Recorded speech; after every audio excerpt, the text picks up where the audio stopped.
मैं डॉक्टर चतुर सिंह, सहायक आचार्य हिंदी विभाग, MSJ कॉलेज भरतपुर।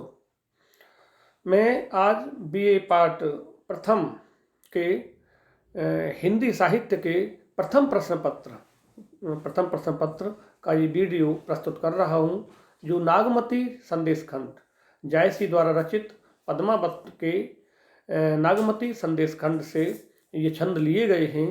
इन छंदों की मैं और व्याख्या प्रस्तुत आपके सामने कर रहा हूँ। तो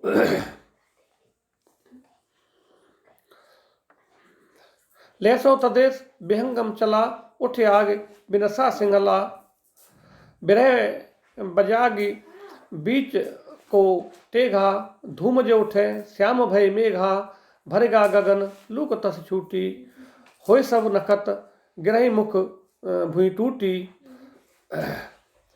जह जह पौमी जरी भरेहू, बिरह के दगद होय जन केहू, राहु केतु जर लंका जरी, औड़े चिनग चांद मह परी, जाय विहंगम समुद्र उफारा, जरे माछ पानी भा खारा, दाधे बन तरिवर जल सीपा, जाय नियर भा सिंघल दीपा, समुद्र तीर एक तरिवर, जाय बैठते रूख, जब लगे कहे न सदेसरा, ना ओहे प्यासन भूख।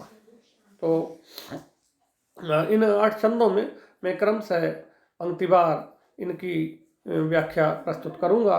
ये जायसी कृत नागमती महाकाव्य के नागमती संदेश खंड से ये छंद लिए गए हैं। इसमें 2-4 शब्दों के शब्द कठिन प्रतीत हो सकते हैं छात्रों को। तो विहंगम तो पक्षी के लिए है ही, बार बार आ रही है बातें।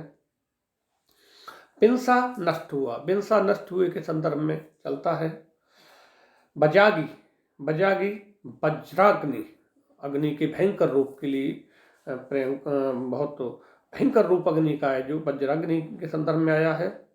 और ठेगा पकड़ना, ठेगा पकड़ने के लिए पुहमी पृथ्वी, पुहम पृथ्वी, डफारा चिल्लाना, जनी नहीं, जनी नहीं के संदर्भ में। लेसो सदेश विहंगम चला, उठ आगे बिनसा सिंगला, और नागमती और रतन से नागमती और रतन सेन की माता सरस्वती के संदेशों को लेकर वह पंछी सिंगल द्वीप की ओर उड़ान भरने लगा, अर्थात चल दिया।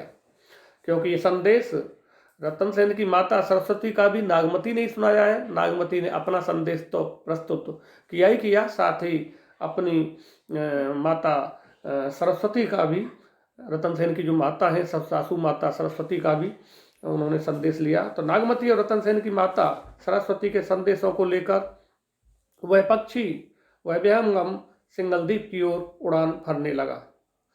बिरह बाजार बीच को टेगा, धूम जो उठे श्याम भय मेघा। उस बिरह संदेश से उठने वाली बिरहाग्नि से सिंगल द्वीप विनष्ट होने लगा, अर्थात सिंगल द्वीप जलने लगा। बिरह की वज्राग्नि के साथ उड़ते उस पक्षी को मार्ग में कौन रोक सकता था। उससे जो धुआं निकला उसके कारण बादल काले पड़ गए। तो यहाँ पर जो ये आग है, ये वज्राग्नि है, ये बिरह से युक्त है। नागमती और रतन सेन की माता सरस्वती की जो बिरह रूपी आग है, वो संदेश के रूप में पक्षी को प्राप्त हो गई है, और पक्षी उस बिरहाग्नि को लेकर, नागमती और सरस्वती की बिरह की आग को लेकर आगे बढ़ रहा है। और वो आग, वो वज्राग्नि इतनी जबरदस्त है कि उसके कारण बादल भी काले पड़ गए हैं। भरगा गगन लूक तस छूटी, होय सब नखत गिरहे भुई टूटी, जय जय भूमि भरी जा रेहू, बिरह के दगद होय जन केहू। उस बिरहाग्नि से और पृथ्वी जल उठी है, और भूमि पर वहाँ जहाँ जहाँ वह निकल रहा है वहाँ वहाँ रेह बन गया है। इस प्रकार की विरहावस्था में किसी को भी नहीं पड़ना चाहिए। राहु केतु जरे लंका जरी, और उड़े चिनगे चांद मह परी। यहाँ इस वज्राग्नि से राहु और केतु जल उठे हैं तथा लंका भी जल गई है, तथा उसी की एक चिनगारी उड़कर चंद्रमा में गिर गई थी, जिससे वह काला पड़ गया है। राहु केतु जरे लंका जरी, और चिनगे चांद मह परी। जाय विहंगम समुद्र डफारा, जरे माछ पानी भाखारा। वह पक्षी समुद्र के समीप पहुंचकर चीत्कार करने लगा, जिससे समुद्र की मछलियां जल उठी तथा सागर का पानी खारा हो गया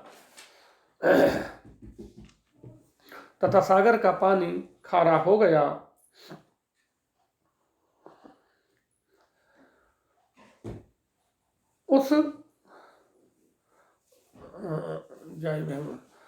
दाधे बन तरिवर जल सीपा, जाय नियर भा सिंघल दीपा। उस विरहाग्नि के कारण वन के वृक्ष जल उठे, जब सागर में मछलियां जलने लगी।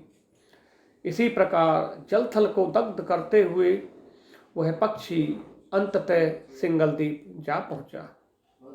तादे बन तरिवर जल सीपा, जाय नियर भा सिंघल दीपा।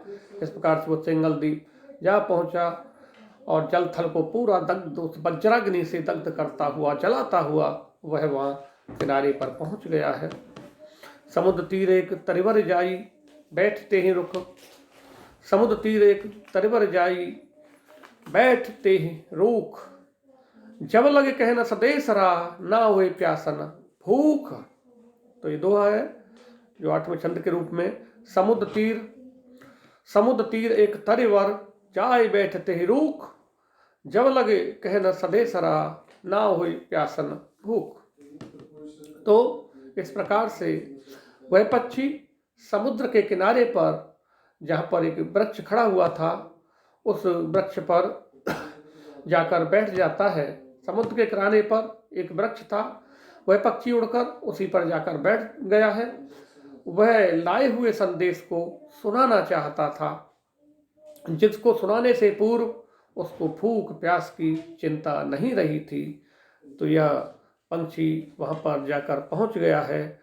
भूख प्यास की चिंता से वह मुक्त होकर जल्दी से जल्दी उस संदेश को और रतन सेन को सुनाना चाहता है। रतन सेन से जल्दी वो भेंट करने को आतुर है, ताकि उस संदेश को, उस मार्मिक संदेश को वह विहंगम रतन सेन को सुना सके। इसमें जायसी का जो सबसे प्रिय अलंकार है वह हेतु उत्प्रेक्षा अलंकार है। इस छंद में हेतु उत्प्रेक्षा अलंकार का बड़ा ही सुंदर प्रयोग हुआ है। तो आज के इस वीडियो में और यहीं तक, अगले छंदों की जो व्याख्या है वो मैं अगले वीडियो में प्रस्तुत करूंगा। धन्यवाद।